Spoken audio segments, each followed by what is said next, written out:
Hi, everyone. Welcome to a brand new All Access. I'm here with composer Stephen Price, Academy Award-winning composer Stephen Price. You know him from his amazing score to Gravity, but of course, a bunch of other amazing scores he's done in the past, decade. And recently, he just did Beast. He has My Policeman coming out, but we're here to talk about Our Planet live as well. Stephen, it's so great to see you again. Thanks so much for joining me. Ah, it's nice to be with you again. Yeah, so we talked a while ago, 8 years ago. So if anyone wants to go back, you can search on the channel. I'm sure we talked about your background and path to composing. So let's just jump into, I want to jump right into Our Planet, because Our Planet is such an amazing docu-series that you did for Netflix with the amazing BBC Earth like team that kind of is known for all those amazing documentaries. So and you can stream it on Netflix right now. So let's just start with how did you the project itself? How did you get involved with the project? I know you had some history before doing some docu-series.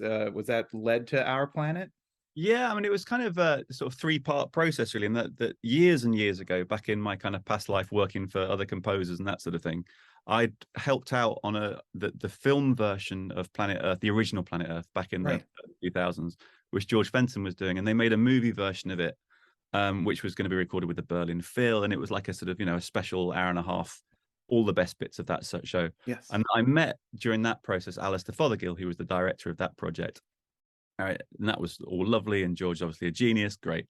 And then years later, I just got this email out of the blue from him going, "We're doing a series for the BBC called The Hunt. Would you like to come and have a Yes. chat about it?" And my immediate reaction was kind of, "Oh, I've never thought of doing that before." And you immediately go like, "Ah, no, I'll stick with the films thing." And he's brilliant, so he invited me down to Bristol and just showed me some footage. And you go, "Oh, right, okay, I definitely do want to do this." Because it's just they are the best at shooting this amazing stuff Yeah. and then really storytelling, and they really love music. So I did that show back in about 2015, I guess. And towards the tail end of that, they started mentioning this big thing they've got coming up for Netflix, called Our Planet, and it was going to be the first one that dealt with environmental concerns and all this sort of thing. And again, they showed me enough footage that I was like, yes, please. So yeah, I grew up on that stuff too. I grew up on Discovery Channel back when it was actual documentaries and not mermaids and 90 Day Fiance and stuff like that. But it's unique how those nature documentaries really utilize score, because it is movement, but you're also telling stories. You're trying to find emotions. You're trying to make the images that we're seeing connect to humans. So I'm curious, for Our Planet, what was the approach here? I know it is specifically kind of focusing a lot on climate change and the humans' impact on our environment. So, what was kind of the directive at the start, and how did you approach scoring the series? It's kind of a couple of things happening at the same time, and you've got like an 8 hour kind of canvas really with something like that. And we really wanted it to feel like the same show all the way along. We wanted themes to come back, and we wanted things that be recognizable. But at the same time, you're going through all of these different environments that all want different music. If you're in the Arctic, they kind of want a more glacial thing. Perhaps there's a little bit more electronic stuff going on in there. Yeah, Jungle, it's really busy and there's lots of noise, and you're kind of more skittish, and the creatures are smaller, and but finding a way to thread all that together. I mean, I always used to say it was like starting a new film every 3 or 4 days, because you'd suddenly have this new group of characters, and you'd have this sort of this new storyline, but that would have to tuck in within both an episode and within the series. So I mean, they're fantastic. They gave me an awful lot of leeway and sort of trust, really. And I think it helped we'd done a previous 6 hour series. yes, yeah, yeah. But it was great. There's a lot of back and forth with it, and I would just start at the beginning of each episode and keep going until it was done, really. But it was kind of exciting because it's a very quick turnaround. It's not film budgets and all that kind of thing. So you'd be writing quickly, but there's a lovely momentum that would go with all of that, and you really can sort of go for the emotions in a way that sometimes in films, people are less keen on nowadays. So it's a Yeah. lovely form of writing. I enjoyed it. So I'm curious what the kind of the pipeline structure of the production is, because I'm sure they come with hundreds of hours of footage that then has to be kind of pulled together into a 1 hour episode, and they're trying to find a way to create a little bit of a narrative, trying to tell the stories of these amazing creatures. So I'm curious, when in the pipeline do you kind of come in? Do you have a locked picture to work with David's amazing narration already placed? Or how do you spot around, like how do you work around the narration? And when are you kind of let to just kind of open up and just have these kind of big sequences? Is that all kind of pre-planned, or do you kind of figure it out along the way? It's a combination. I mean, you definitely come in a little later than you would do on a movie, and a lot of the time sequences were locked, which again, this leads you to write in a different way because you're not, you know, if you know the picture's going to change a lot, there's a little Mm, bit of your brain that's kind of making sure you're covered for that, and maybe you're playing a little safer and knowing that, you know, you might have to edit something later on. Whereas if it's, you know, a locked picture, you really attack the cuts you want to get, and you yeah. can really commit to stuff. So you get a lot more of that going on in that. And sometimes David would already have recorded his bits, and other times not. I loved it when he had, because he's got this really melodious way of talking, and you Of can kind of course. find yourself just writing to him. But the other thing worked really well as well. And there were various occasions when I would have written the music in advance, and he would actually do his narration whilst listening to the music. And when I'd hear it back, you'd realize that he's really musical, and he knows where to leave the gap, you know, and he knows how to sort of play with the music phrases as well. So whichever way it went first, it seemed to kind of find a way to work. And where it didn't, the producers were great, and we might move a line of dialogue. We might, you know, open things up a little bit if it felt like the music used to go there. They just really value it, I think, in a way that's, you know, amazing. Yeah, and with a series like this, is there like a lot of picture changes? Like, is it similar to like working on something like Suicide Squad, where it just be like constant changes, or is it more like, okay, we like where you'd have to kind of like conform something really drastically, or is it kind of more or less like you're just kind of massaging it out, you know? It's nothing was like Suicide Squad ever. But no, much less so, I would say, of that. I mean, there's obviously always times when things have, you know, someone's had a great idea towards the end and it changes a lot of things. But you know, they've been working on these shows for 4 years, you Yeah, know, before you get involved. So they've locked their stories down, and a lot of the time they've really finessed it and polished it. You know, I might see an earlier cut and start writing some things, but the real, you know, hard work of it, the picture would be quite far along. So you know, it's fun to do that sometimes. It makes a bit of a change from the more movie side of things, where you know you're a little more. Oh, we've changed that one. Here we go. right. Yeah. Absolutely. So was there a favorite episode of yours, or maybe a favorite animal, or like a sound palette that you got to work in that really was very rewarding for you, that you look back on and go, oh, that was definitely a lot of fun to do. I I got to seem really play around. I seem to love doing stuff with water. That's what I've Mm, I've learned, like oceans things and coastal things and freshwater things where there's that flow, and they film it and edit it in a very kind of flowing kind of way, and that always seemed to suit. I always seemed to you know enjoy writing those episodes and not sort of get bogged down in anything. It always felt like they flowed really well. So yeah, I enjoyed that sort of thing, and you know those directors seem to love voices a lot, and I love working with voices too. So it was always kind of yeah. satisfying to make that combination of orchestra, textural stuff, and voices as well. And it always felt like there was a lot of moving stories in those episodes. Yeah. Was there any like do you kind of select different instruments for different, locations, or like specific instruments like, oh, I'm only gonna use piano for this? I know you mentioned like electronics for like Glacier and stuff like Yeah, that, yeah. but do you kind of create a sound palette like, okay, this is gonna be for forest, this is gonna be for water? Like, is that kind of how it went I about? mean, not so kind of consciously and specifically, but the picture seems to do that to you. I mean, certainly there's a forests episode that we did, and there's so much more woodwind in that, and it felt, you know, Mm, it sounds corny when you'd say that, but it did seem to yeah, work. That stuff, it it seemed to works. kind of fit. And you know, the Arctic episodes were way more kind of electronically sort of fused as well. It just seemed like those big vistas of glistening things needed a bit extra, and the orchestra was doing its beautiful thing, but you needed something else as well, a little bit of edge somehow. And a lot of what we found in that series as well was, you know, going against the images. And, you know, where if you saw some amazing big environmental catastrophe, like a glacier collapsing into the sea or whatever, you know, you could play that with huge music, but sometimes we didn't. We went really, really intimate. And that was something that I found really interesting, just taking on into other work, you know, sometimes making something really small and intimate and personal, even though it's this huge event, you know, just hopefully meant people lent in a little bit more and, you know, realized the reality of what it was rather than just another huge image, because we're so hit by huge images all the time, you know, Yeah, kind of yeah. good to make them very personal. Absolutely, and that intimacy, yeah, that resonates so well. The emotional, like, resonation of everything. But so now you're doing Our Planet Live, which is, I mean, that must be so exciting for you to take everything you've written on that big series and then turn it into a live to picture experience. And I've talked to a few composers who've kind of gone through that journey.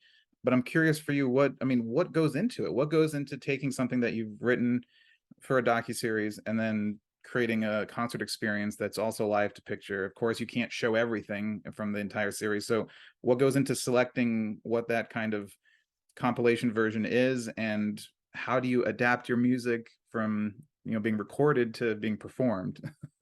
Yeah, I mean, it's a huge thing actually, and it's obviously we planned it back in 2019, and I we know were you guys got hit with the scheduling of everything, with the so it's world shutting been down. in lots of ways. We just kept chipping away at it. Any spare Yeah. time, we go back and work on that a little. But the important thing for me, because I'd watched a load of these things over the years, when they come to London, you'd go and see, and sometimes they're brilliant, but sometimes it felt like you were watching clips and Mm, highlights of the show. And I was really keen that if we were going to do it, we made it its own thing, and we made it a 2-hour show that stands alone and tells the whole story of the original series, but in a way that really works as its own kind of journey. yeah.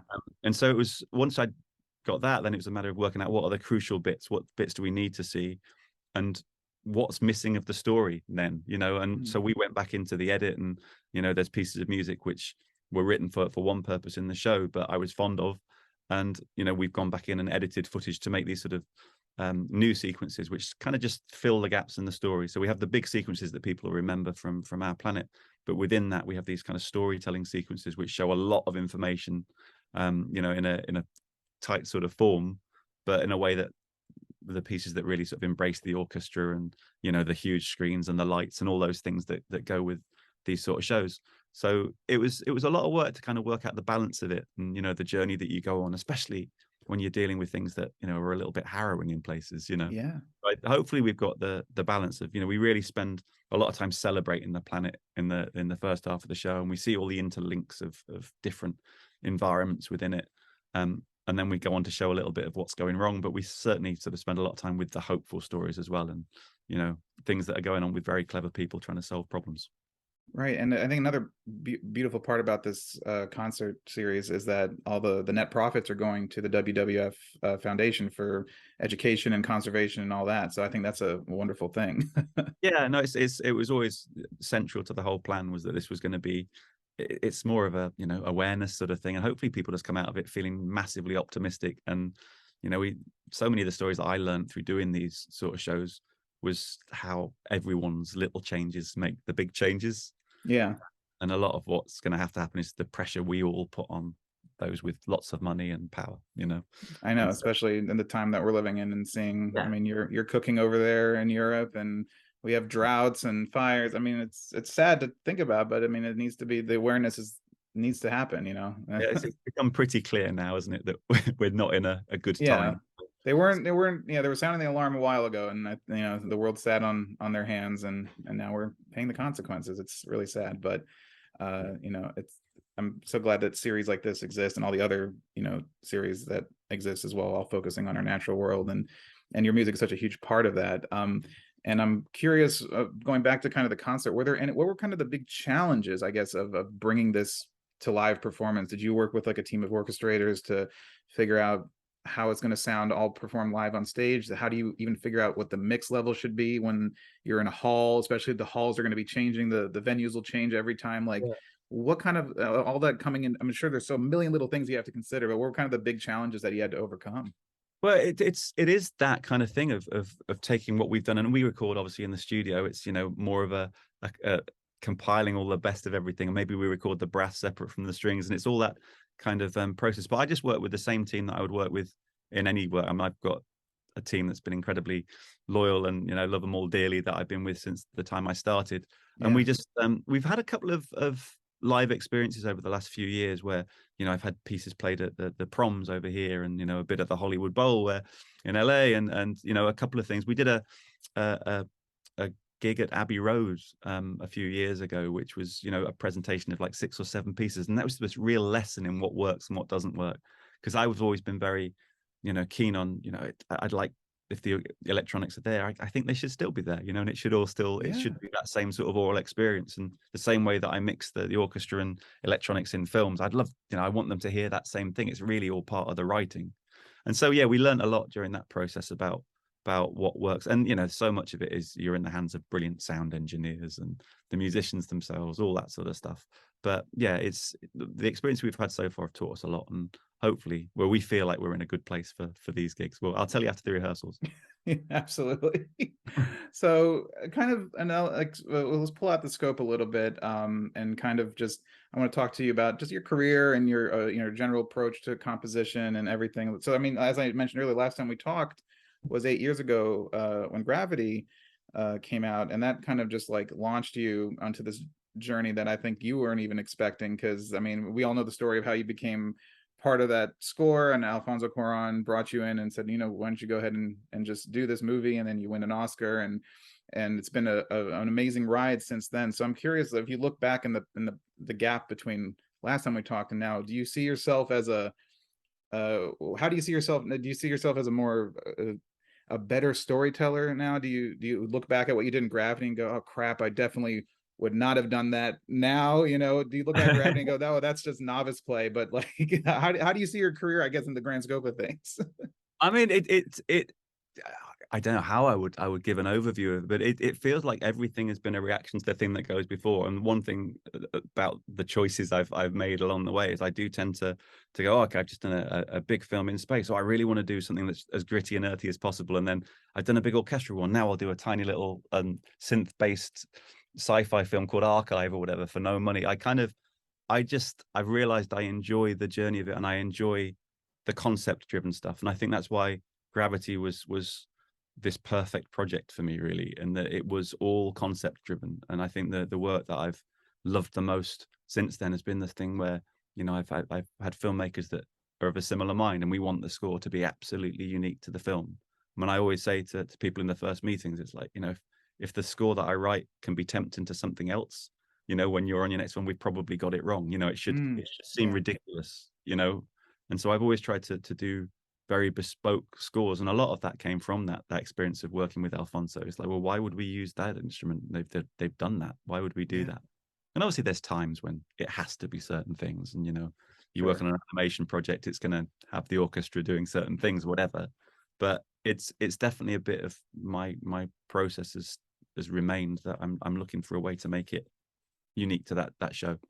Yeah, absolutely. And I mean, you talk about some of the filmmakers that you get to work with, and you've gotten to work with some, I mean, amazing directors on the projects that you've scored, such as Alfonso Cuarón, David Ayer, Edgar Wright, and so many others. So I'm curious, as a composer, what do you like, just on a personal level? Since I come from it from a filmmaking perspective, what are traits that you love to see in directors that you make your job easier, that you really like appreciate when a director does this or says this, or do you like a director to be really kind of detailed about what they want, or do you like them to give you a little bit of like vagueness so that you get to play around? Like, what are some of the traits that you've picked up along your career so far? Like, oh, this makes a great director.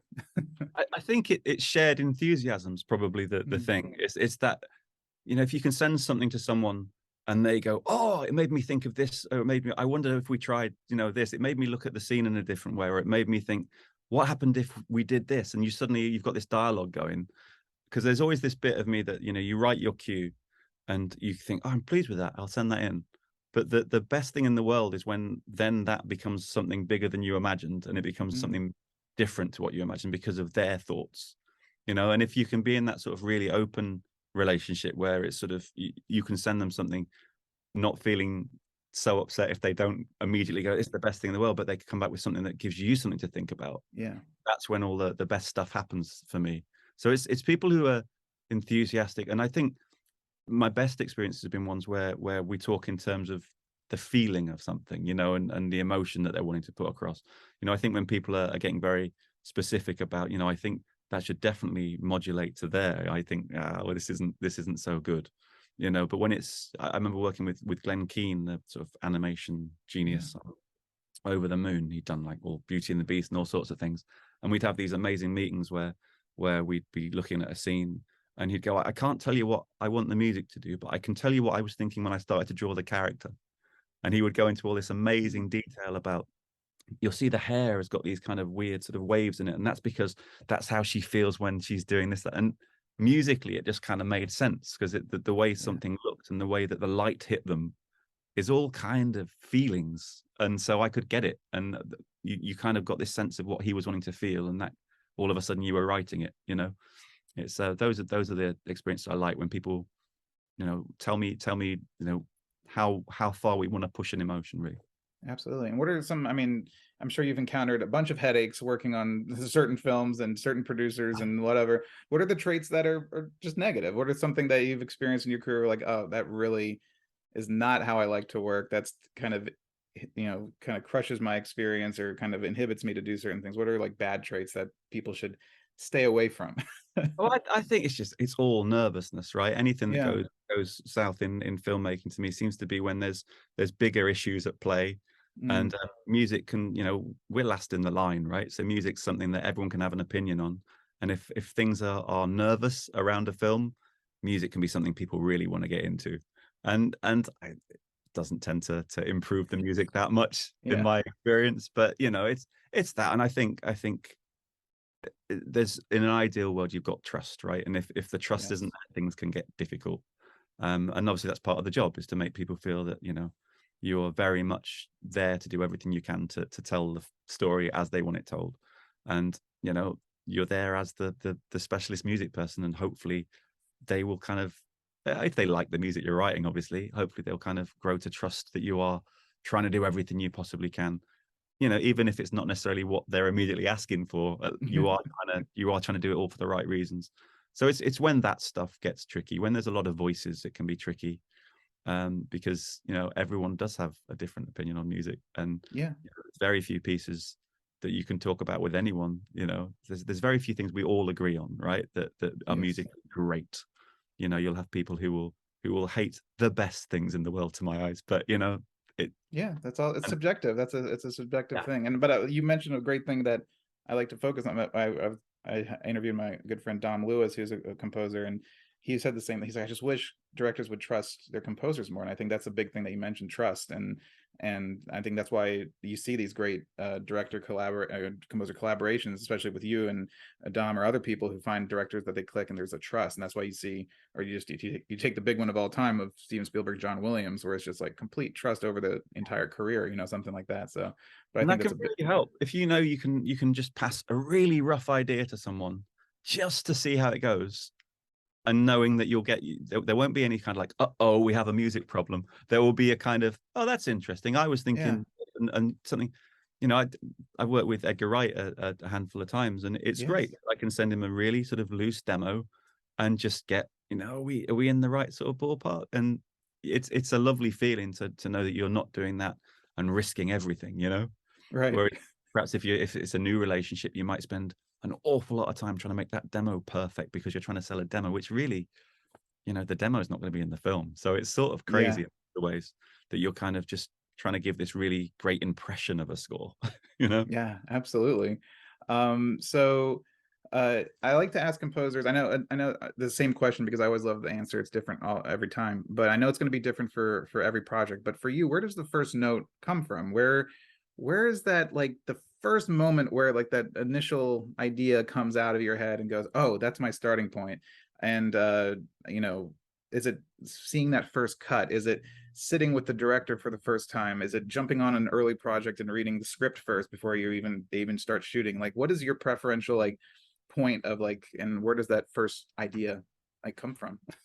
I mean, a lot of the first ideas definitely from script onwards, and usually the Mm, meeting. Well, when you first met someone, you get a sense of it. There'll usually be some sort of idea that comes out of that. I remember meeting Tom Harper on the film Aeronauts, and just him talking about how they were lifting the balloon in the air. There was all a hot air balloon, sort of gas balloon sort of project, and just him talking about that. I was suddenly imagining bellows and all these sort of wind, yeah, sort of brass musicians just sort of blowing over the instruments rather than actually into them, and all this sort of stuff. And you suddenly came out of it with things to try. yeah, But in terms of when to start, I've never got a system for that. I've done it from script a couple of times. Often it's not really worked that well because as soon as I see it, I go, oh, all the colors are wrong, and yeah. I've got no, ignore that, forget all that, and Right. I've done that a handful of times. I've started off, with scene one of a film and just kept going, and found out in about reel 4 that the beginning needs redoing and all that kind of stuff because you've slowly worked it out. And other times I've started at some key scenes. I've Yeah. never worked out a reliable way of doing it, but there's usually this bit which you're kind of really grateful for, where it starts doing itself, and you've got to a certain point and you see the next scene, you go, oh right, okay, so this needs to do this, and you're just in the film at that point. And it's just the battle of getting to that bit, and that can be the sort of, it's exciting, but it can be the scariest bit as well, because you don't know, and especially if you're looking for something that you've not done before, you can really not know, you know. Yeah. I Do you have remember to that. like, Sorry. sorry, do you have to like kind of schedule time to do it? Like, do you like, all right, I'm gonna lock the door and this is gonna be writing time, or do you just like going for a walk or in the shower, something hits you and it just, something like that? So often I will have given lots of time in the studio and keep sort of coming back and doing that, and it'll be when I leave here that, I'd like, it's this the classic thing nowadays of I have a million voice memos which are late at night with the TV on in the background. You can normally tell what was on the TV, and I was like, maybe it should be this, and that'll be your next day's kind of pursuit. Yeah. But Do they you go, tend to like hum out melodies in voice memos? I've yeah, heard of and composers who will sing like da da da, like get so you don't lose it. yeah, and I'd be walking around and I'll do that, and then I'll come back and you realize it's just a load of wind noise, and you sort of this tiny little fragment of tune in the background. Yeah, I mean there's that, and there's instruments all over my house, so there's all sorts of things of me going, maybe it should be this. It's just yeah, there's always something. It's my favorite bit, really, is the fact you've got like a little seed of something, and Yeah, then the melody might appear to you whilst you're out and about, and you have to get it down quickly and all of that. It's just, yeah, it's just an exercise in planting seeds, I think, and seeing which one the picture wants to develop and which one the picture wants you to get rid of. So absolutely. for Yeah, me, it's the process of just keeping going and keeping seeing what it's rejecting. absolutely. So before we wrap up, I do want to focus just on a few recent projects. I know we haven't talked in a while, so we could just go through your entire filmography at this point, but that would take forever. But I saw Beast and I really enjoyed it. It was something that I wasn't expecting to be engaging and thrilling, but my God, it was just so well done. And I'm just curious, we're on the other end of the spectrum now. You're scoring actual nature documentaries, and here's a completely Yeah. fictional creature feature type thing. So it must have been so much fun just to dig into this. I'm curious, working on this film that really seemed like it was kind of homaging a lot of classic creature moments and using long duration takes, one shots to really build the moment. So talk to me about approaching the score for this, and how did you want it to, what were the goals of the score for this film? I think that the way he shot it was always very much just Baltazar Kumako, who made the film. The way he shot it was very immersive, and he was always trying to make it feel that the camera's kind of always with the character, and it's long shots, 4 or 5 minutes long. Yes, yeah. And so that was kind of the way in for me almost. We wanted to feel like you were in this tension with them. And then it became this sort of like, well, the ebbs and flows of tension, and where are the bits we're going to push, and where are the bits that we're going to, just disappear a little, so that the shock feels more, and how to make that feel African at the same time, make it feel like you're in the savannah with them. So he was very keen. I was very keen that it felt very kind of visceral and very not particularly Hollywoody. Yeah. It wanted it to feel like it was lots of people whispering in the ears, and I recorded a lot of small sections for that film. So a group of cello or a group of woodwind, all just on their own, so I could play with that and kind of have these Mm, sounds coming in different ways, rather than it being the conventional, here's your orchestra. We wanted to right. feel like you were sitting in the middle of this sort of soundscape, where melodies would sort of almost come out of the atmosphere a little bit. So Yeah.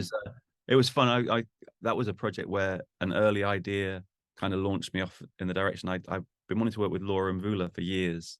I sort of love her voice, and I met her a long time ago, and was always looking for something to work on with her. And when this came up, I kind of called her and asked her basically to come to my studio and just do a lot of weird breathing things. And she's fantastic. So she just spent a few days here just kind of making strange noises, and we built up all these rhythms that would overlap.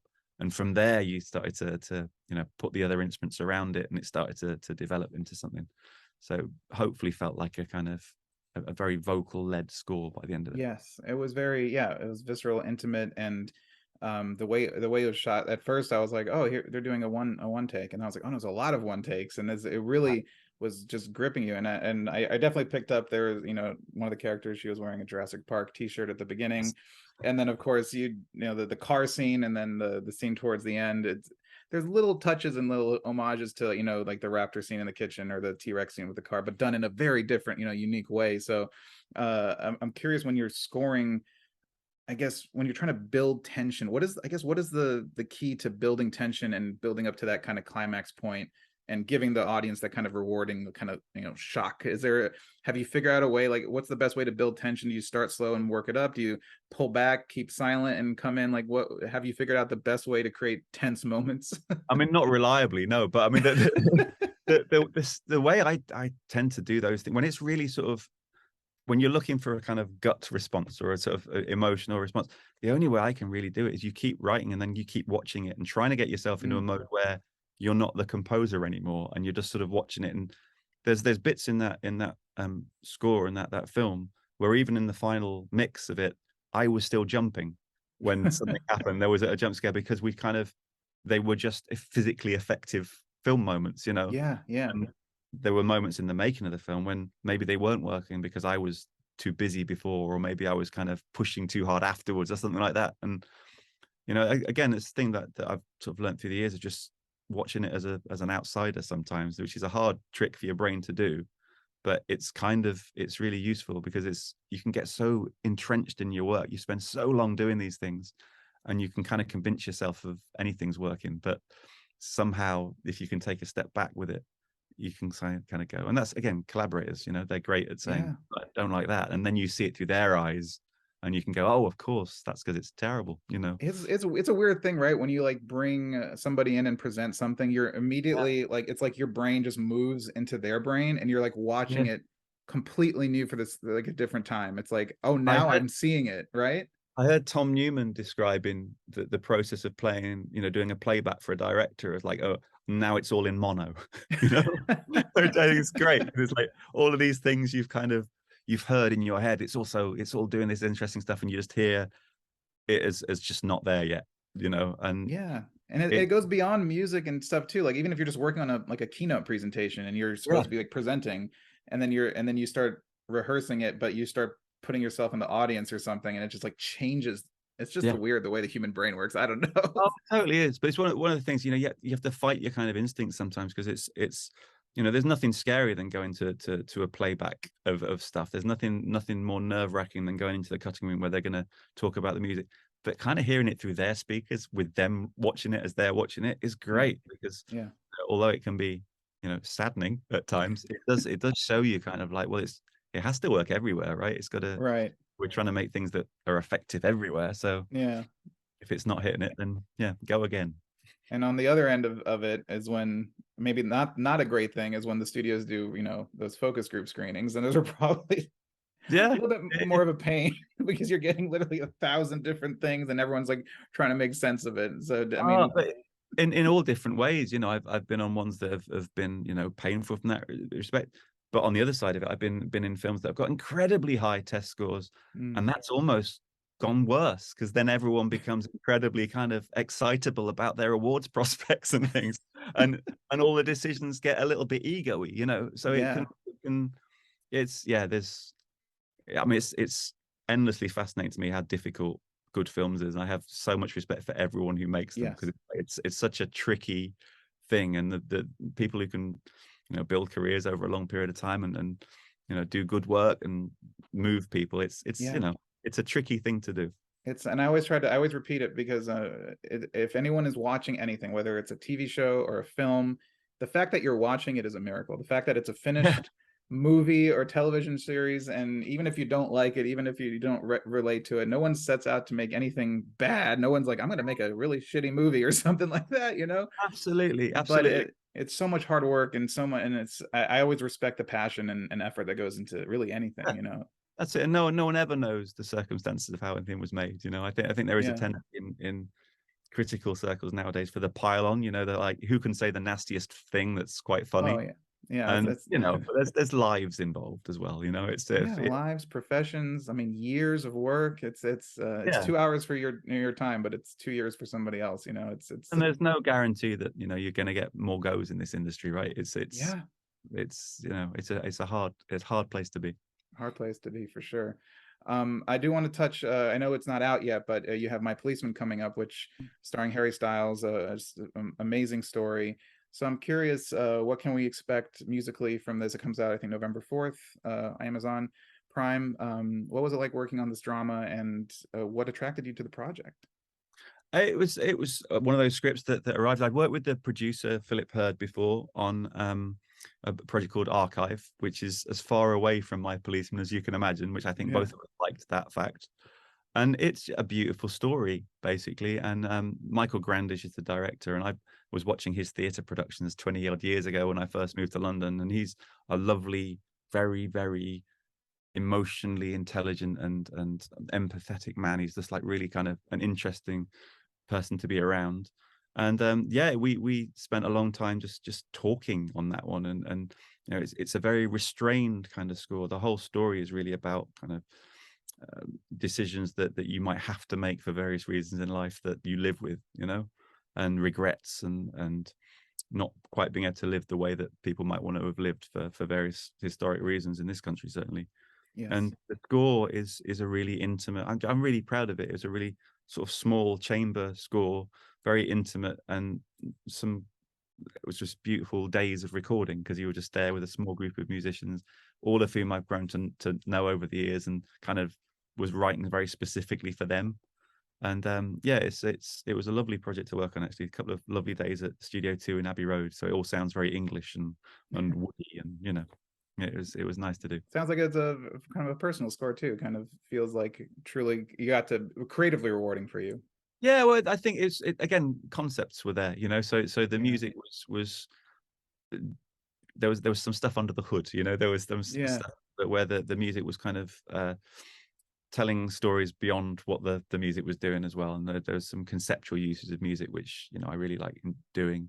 And it's a film which invites music in as well. You know, the music has a good role to play in it. And it never gets sort of over emotive, because that's not the sort of people we're dealing with. But right. it's definitely has a role, you know. And there's lots of moments where music could kind of be heard in a very subtle way, which is kind of nice to do. Is it difficult to find? I mean, some projects, as dramas, some dramas call for melodramas just to find that push, that emotional. But is it harder to do drama versus more like a reserved pullback score, or is it easier to just pull back and be a little bit more natural with the emotions rather than pushing it? I guess is my question.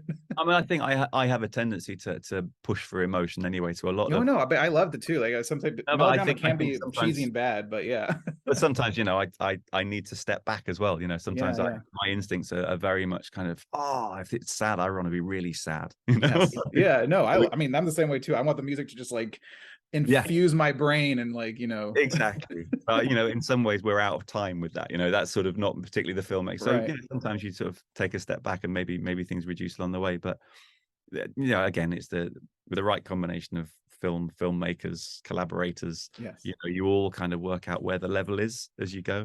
When I remember sitting with Alfonso Cuarón watching a playback a year after Gravity, when the home video release or whatever DVD it was, and the two of us at one bit going like, we went a bit far there, sort of a bit over emotionally. And then it's going like, well, people seem to like it, you know. But after even a year after, we were like, did we go too far, you know? So these things change all the time. Yeah, absolutely. So as we wrap up, I'm just curious on your take, just in general, as we've seen the industry shift so much in the past decade. I work in animation. I work at Cartoon Network Studios. I'm in the midst of this Warner Brothers Discovery thing right now. We're seeing these tectonic shifts of the industry. In your take, what are the good things happening in this industry? What are some of the bad things? And what is your take on the future of what's coming up?